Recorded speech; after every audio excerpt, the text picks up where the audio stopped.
తాకట్లో ఉన్న మీ బంగారాన్ని విడిపించి ఆ రోజు ఆన్లైన్ రేటుకి కొంటాం. Sharma gold company. నమస్కారం, వెల్కమ్ టు 7 టీవీ. నేను గీతాంజలి. సెప్టెంబర్ 7వ తారీఖున చంద్రగ్రహణం ఏర్పడబోతోంది. ఈ గ్రహణ ప్రభావం ద్వాదశ రాశుల వారిపైన ఎలా పడుతుంది, మరీ ముఖ్యంగా బాగా కలిసి వచ్చేటువంటి రాశులు ఎవరెవరు, వారు ఎలాంటివి, ఇంకా మంచి కోసం ఎలాంటి పరిహారాలు చేసుకోవాలి తెలుసుకుందాం. వివరించేందుకు ప్రస్తుతం మనతో పాటు ఉన్నారు శ్రీచక్ర పీఠం వ్యవస్థాపకులు, ప్రముఖ జ్యోతిషులు బ్రహ్మశ్రీ ప్రదీప్ జోషి గురువు గారు. వారితో మాట్లాడదాం. గురుగారు నమస్కారం అండి. మరి 4 అదృష్ట రాశులు ఉన్నాయన్నారు. సెప్టెంబర్ 7వ తారీఖున వచ్చేటువంటి చంద్రగ్రహణం మహర్జాతకులను చేస్తుంది అని కూడా అంటున్నారండి. ఎవరు ఆ 4 రాశుల వారు? ఇందులోపల ప్రధానమైనటువంటి రాశి ఏమిటంటే మొట్టమొదటిగా కన్యా రాశి తీసుకుందాం. కన్యా రాశికి ఈ గ్రహణము 6వ స్థానంలో వస్తుంది. 6వ స్థానం అంటే ఏంటంటే శత్రువులు, రోగములు, రుణము, అపశయ్యము, దుఃఖ, పీడ ఇవన్నీ తొలగిపోతాయి కన్యా రాశి వారికి. ఎంత పెద్ద అప్పున్నా సరే ఈ గ్రహణ సమయంలో వచ్చి పూజ చేసుకోండి, మీ రుణాలన్నీ తీరిపోతాయి, అప్పులన్నీ పోతాయి. అప్పులు తీర్చే శక్తి వస్తుంది, విపరీతమైన ధనయోగం కలుగుతుంది. సో అందుకే నేను ఒక 3.5 కోట్ల అప్పు చేసి పెట్టా. గ్రహణం రోజు పూజ చేస్తే 3.5 కోట్ల అప్పు తీరిపోవాలని చెప్పి. సో అట్లా కన్యా రాశి వాడికి పూజ చేసుకుంటే ఈ గ్రహణ సమయంలో చేస్తే ఎంత అప్పున్న అప్పు తీరిపోతుంది అంటారు. అంటే ఆ వ్యాపారంలో ఉంటేనే ఆ శక్తి సామర్థ్యాలు కలిగితే ఆపర్చునిటీస్ క్రియేట్ అవుతాయి. సో దాన్ని సద్వినియోగం చేసుకోండి. శత్రు బాధ మొత్తం పోతుంది. హోప్ఫుల్లీ ఈసారి శత్రు బాధలు అందరికీ పోవాలి. కాబట్టి శత్రు బాధ, రుణ బాధ, రోగ బాధలు కూడా పోతాయి. కాబట్టి దానికి తగ్గట్టుగా మీరు ప్రయత్నాలు చేసుకోగలిగితే అన్ని సూపర్ ఉంటాయి. సో ఇంకోటి, అకాల మృత్యువు దోషం ఏదైనా ఉన్నా కన్యా రాశి వారికి అది కూడా పోతుంది. కాబట్టి కన్యా రాశి వారికి ఇది మంచి ఆపర్చునిటీ. ఇది కూడా రాజయోగమే. మనకి అప్పు తీరిపోవడం కూడా మంచిదే కదా. అప్పు తీరడం అంటే అర్థం ఏంటి? డబ్బు రావడమే కదా. సో ఆరోగ్యంగా ఉండడం కూడా ఒక అదృష్ట యోగమే. అపమృత్యు దోషాలు పోవడం కూడా ఒక అదృష్ట యోగమే. కాబట్టి కన్యా రాశి వారికి ఈ రూపంలో అదృష్ట యోగం ఉంది. రెండవది, 11వ స్థానంలో గ్రహణం జరగాలి. లాభస్థానంలో ఎవరికైతే గ్రహణం జరుగుతుందో ఏకాదశ స్థానంలో, వాళ్ళ జన్మరాశి నుంచి ఏకాదశ స్థానంలో ఉన్నప్పుడు ఎవరికైతే గ్రహణం జరుగుతుందో వాళ్ళ లైఫ్ జింగలాల ఇంకా అద్భుతమైపోతుంది. వాళ్ళ లైఫ్ మారిపోతుంది. వాళ్ళకి ఏంటంటే ఇక లైఫ్ టైం ఆపర్చునిటీ. ఇది అంటే ఆల్ రౌండర్ అనమాట, ఆల్ రౌండ్ ఆపర్చునిటీ.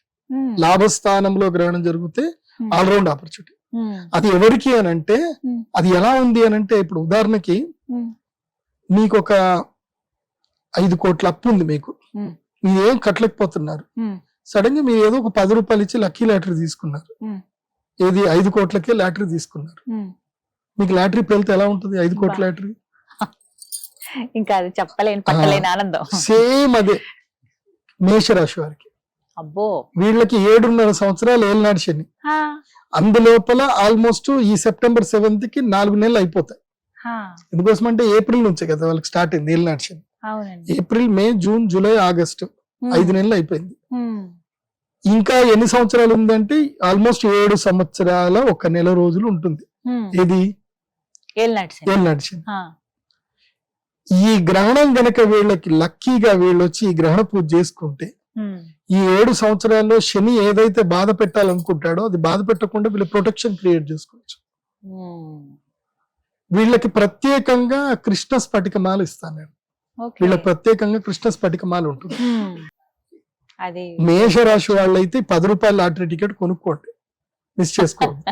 ఎందుకోసం అంటే 7.5 సంవత్సరాల ఏలినాటి శని లోపల మీరు ఈ చంద్రగ్రహణ సమయంలో భగవత్ శక్తిని, అమ్మవారిని ఆరాధన చేసి అనుగ్రహం పొందారు అంటే మాత్రం, ఆ కృష్ణ స్ఫటికమాల నేను ఇచ్చింది మెడలో వేసుకుంటే మాత్రం మీరు ప్రొటెక్షన్ లో పడ్డట్టే. ఇంకా లక్ కమ్ ప్రొటెక్షన్ రెండో వస్తాయి మీకు. కాబట్టి ఇదైతే మేషరాశి వారికి అయితే ఆపర్చునిటీ. ఇది మీనరాశికి గాని, మేషరాశికి గాని, కుంభరాశికి గాని ఈ ముగ్గురికి ఏలినాటి శని ఉంది. ఈ ముగ్గురికి ఇది మంచి ఆపర్చునిటీ. ఇది మాత్రం మీరు మిస్ చేసుకోవద్దు. మేషరాశికి లాభాలు కలుగుతాయి, మంచిది. తర్వాత వృషభ రాశి, దశమ స్థానంలో గనక గ్రహణం జరుగుతుంది. దశమ స్థానంలో గ్రహణం జరుగుతుంది కాబట్టి వృషభ రాశి వారికి చాలా మంచిది. వృషభ రాశి వారికి దశమ స్థానంలో జరుగుతుంది కాబట్టి వీళ్ళకి రాజ్య లాభం ఉంటుంది, ఉద్యోగ లాభం ఉంటుంది. ముఖ్యంగా రాజకీయ నాయకులు, ఎందుకోసమంటే సెప్టెంబర్ 7 తర్వాత ఈసారి నాకు తెలిసి దసరా దీపావళి మూమెంట్ అంతా కూడా ఎలక్షన్సే ఉంటాయి ఈసారి. మోస్ట్లీ లోకల్ ఎలక్షన్స్ వస్తాయి ఇప్పుడు, sarpanch elections, municipal elections, ZPTC elections వచ్చే అవకాశం ఉంది. వృషభ రాశిలో పుట్టిండి మీరు రాజయోగం రావాలి అనుకుంటే ఈ గ్రహణంకి వచ్చి కూర్చోండి. ఎంత 18,000 కన్నా ఎక్కువ తీసుకోం మేము, ఓన్లీ 18,000. ఒక్కళ్ళకి 18,000. ఎంతమంది అయినా రాండి ఈసారి 18,000. నో కిందికి మీదికి ఏం లేదు, ఓన్లీ 18,000. సో 18,000 పెట్టి కూర్చోండి, యాగం చేసుకోండి. ఏమో మీ అదృష్టం మంచిగా ఉంది, ఆ గ్రహణం అమ్మ అనుగ్రహం కలిగితే రాజయోగం వచ్చేస్తుంది. రాజ్యస్థానములో గ్రహణం జరుగుతుంది. ఎట్లాగో వృషభ రాశి వారికి ఈసారి అదృష్టమే ఉంది, ఈ సంవత్సరం అంతా అదృష్టం ఉంది.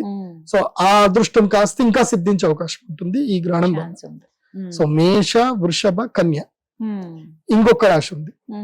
ఇక 3వ స్థానము అంటే గ్రహణం తమ జన్మస్థానము నుంచి గ్రహణం 3వ స్థానంలో గనక జరిగితే ధైర్య స్థానంలో గ్రహణం జరిగింది అనుకోండి, వాళ్ళకి ఇంకా ధైర్యమే, అద్భుతం. ఇంకా వాళ్ళకి ధనస్సు రాశి వాళ్ళకి అదేమవుతుంది అనంటే, ఈ రాహుగ్రహం నుంచి మనము క్యాలిక్యులేషన్ వేసుకొని వస్తే, అంటే కుంభరాశి నుంచి మనం క్యాలిక్యులేషన్ వేసుకొస్తుంటే 11వ స్థానం అవుతుంది ధనుస్సు రాశి.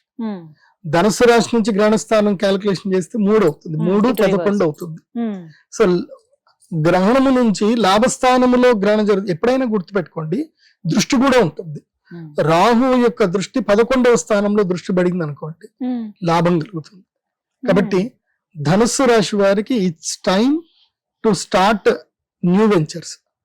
ఏవైనా సరే కొత్తగా ఏదైనా బిజినెస్ చేయాలి అనుకున్నా, ఏదైనా దాని స్టార్టప్స్ అంటారు, స్టార్టప్ చేయాలి అన్న వండర్ఫుల్ ఆపర్చునిటీ. ఈ 60 రోజుల్లో మీరు ఏదైనా కొత్త బిజినెస్ స్టార్ట్ చేసుకోండి. మోస్ట్ ఆఫ్ ద నేను ఇచ్చే సజెషన్ ఏంటంటే, దీపావళి వచ్చింది అని అంటే 3 రోజుల్లో పటాకులు అమ్మి 10 లక్షలు సంపాదించవచ్చు. నాకు కొంతమంది ఫ్రెండ్స్ ఉంటారనమాట, వాళ్ళు దీపావళి వస్తుంది అని అంటే వాళ్ళు ఏం చేస్తారు అంటే పోతారు అక్కడ నుంచి, శివకాశి నుంచి మొత్తం టపాసులు తీసుకొచ్చి పెట్టేస్తారు. 3 లక్షలు పెట్టుబడి పెడతారు, 10 లక్షలు సంపాదించుకుంటారు 3 రోజుల్లోనే. ఒక 5 రోజుల నుంచి పటాకులు పెట్టేస్తారు, టెంట్ వేస్తారు, ఏం చేయరు, టెంట్ వేస్తారు, పెట్టుకుంటూ కూర్చుంటారు అంతే. సంవత్సరానికి సరిపడే వాళ్ళ ఎంటర్టైన్మెంట్ డబ్బులను సంపాదించుకుంటారు. ఇంకొక గ్యాంగ్ ఉంటారు, అందరు నా ఫ్రెండ్స్ అందరు, నేను ఇచ్చిన సలహాలతోటే. వీళ్ళు ఏం చేస్తారు, కరెక్ట్ గా శ్రావణ మాసం వచ్చింది, వినాయక నవరాత్రులు వచ్చినాయంటే వినాయక నవరాత్రులు ఎంజాయ్ చేస్తారు, కోల్కతా పోతారు, ఢిల్లీ, కోల్కతా, సూరత్ పోతారు, బట్టలన్నీ కొనుక్కొచ్చేస్తారు, కొనుక్కొచ్చి స్టార్ట్ చేసేస్తారు. ఇంకేంది, దసరా స్టార్ట్ అయిందనంటే కొత్త బట్టలే కదా, దసరా దీపావళి కొత్త బట్టలు.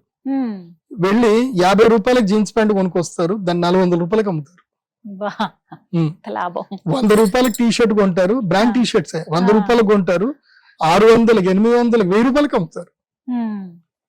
మంచి వ్యాపారం చేసుకుంటారు వాళ్ళు. 15 రోజుల లోపలనే 10 లక్షలు పెట్టుబడి పెడతారు, 1 కోటి రూపాయలు సంపాదించుకుంటారు. సో నేను ధనుసు రాశి వాళ్ళకి అందరికీ చెప్తున్నా ఇది. ఎందుకోసం అంటే ప్రదీప్ జోషి ఇంటర్వ్యూ చూస్తే కొంచెం లాభం ఉండాలి, ఐడియాలు రావాలి, ఉచితంగా సలహాలు ఇస్తాను కాబట్టి ఇది సద్వినియోగం చేసుకోండి. ఇలా ఇవి షార్ట్ టర్మ్ బిజినెస్, ఇవన్నీ కూడా ఉద్యోగాలు చేసే వాళ్ళు పాపం వాళ్ళ జీవితంలో ఏం చేయలేరు, డబ్బులు కూడా పెట్టుకుని షార్ట్ టర్మ్ లో పెట్టుబడి పెట్టి లాభాలు తీస్తారు. కాబట్టి ధనుసు రాశి వారికి ఇది ధైర్య స్థానంలో జరుగుతుంది కాబట్టి మంచి ఆపచ్చు, వాళ్ళకి కూడా మంచి లాభాలు. కాబట్టి ఈ 4 రాశులకి యోగం మంచిది. మొత్తం మీద సెప్టెంబర్ 7వ తారీఖున వస్తున్నటువంటి చంద్రగ్రహణం రోజు ఈ 4 రాశుల వారికి చాలా బాగుంటుందని అంటారు. ధన్యవాదాలు గురుగారు, నమస్కారం. శ్రీమాత్రే.